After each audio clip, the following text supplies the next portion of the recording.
A postseason flop, a sweep, a demolition on the ice. The Tampa Bay Lightning have made NHL history for the wrong reasons this postseason. After an NHL tying record of 62 regular season wins, the Lightning were ousted in just 4 games from the 2019 postseason. Florida is just 1-5, while Alabama is 2-4.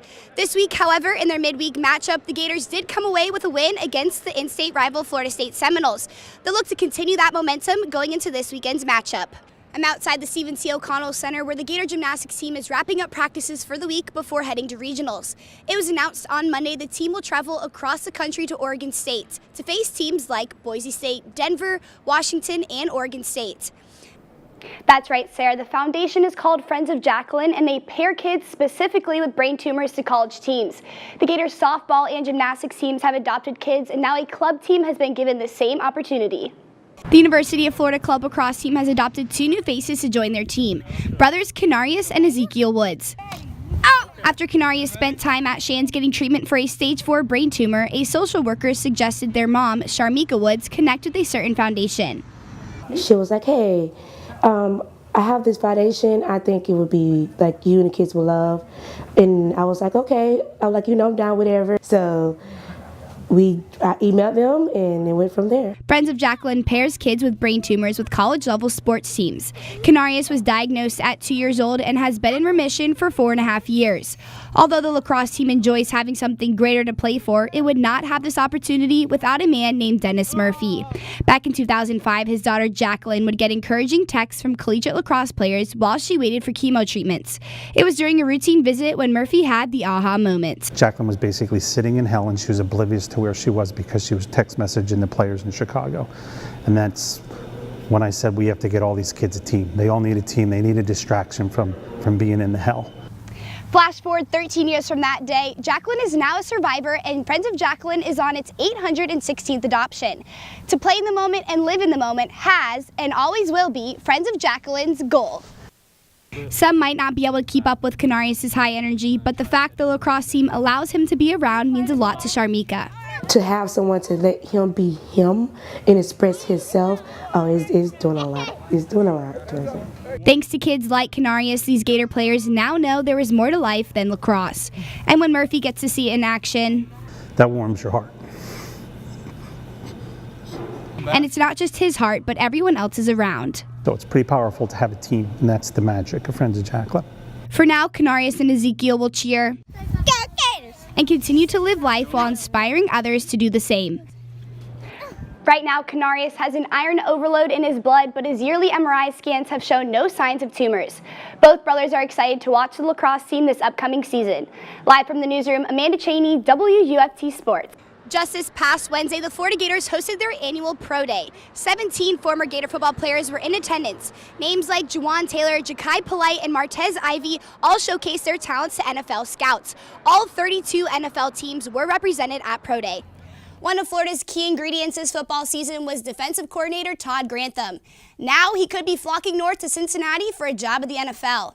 Just over a year ago, USA Gymnastics head team doctor Larry Nassar was sentenced up to 175 years in prison for sexual abuse.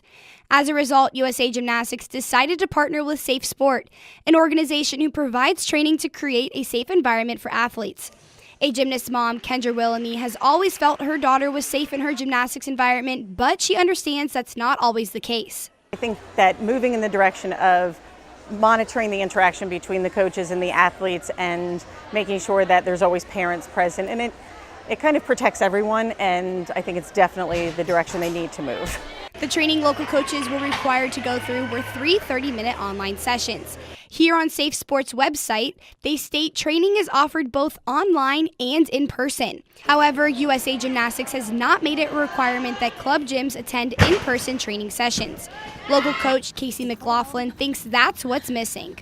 The coaches need to know more, and there may be some workshops or clinic or more physical components that I think should be implemented. Because right now it's just another course that us as coaches took.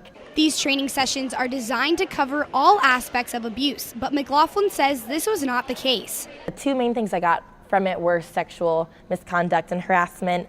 However, it's called Safe Sport Training, so I do feel that was a little vague considering that they really focused on those main 2 topics because of everything that's recently happened. A study done by the Minnesota Amateur Sports Commission found almost half of both male and female athletes have been emotionally abused while participating in sports.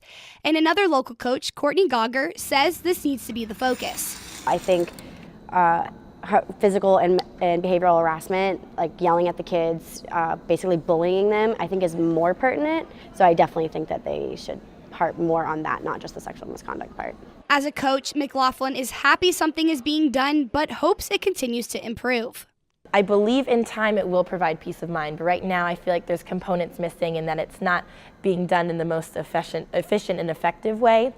It's a positive USA Gymnastics has implemented a policy for its gymnasts. However, there are still questions that coaches feel need to be answered. Amanda Cheney, WUFT News. Continuing a stint of non-conference games, the 6th-ranked Gator softball team will host Bethune-Cookman tonight. Prior to Florida's series this past weekend, the Gators only scored a combined 13 runs in the last 5 games. With some lineup changes over the weekend in the series against Mercer, the Gators put together 19 runs on 19 hits. Some of those changes included Jade Caraway and Hannah Adams moving from the bottom of the lineup to the number 1 and 2 spot. And Gator home run leader Kendall Lindemann switched from the 2nd spot into the cleanup position. Amanda Lorenz, who typically hits in the leadoff spot, found herself in the 3-hole this weekend. With all the lineup changes, Lorenz says she is happy to see her teammates get new opportunities. I think whatever is going to benefit the team sounds great to me. So especially if we have Jade and Hannah getting on base the way that they did this weekend, I think we're going to be really successful. I love seeing my teammates succeed and seeing them put in more pressure situations, and I think it was really good for us. First pitch for tonight's game is scheduled for 6, and we'll see if Kendall Lindemann can continue her home run streak as she's hit homers in 4 straight games. Switching over to high school sports where baseball is in full swing. After picking up 2 wins last week, the Buchholz Bobcats moved to number 15 in the state. Last night, they hosted a conference game against the Claremont East Ridge Knights. All the runs in the game were scored in the first and second inning. In the first, the Bobcats got on the board early with a run.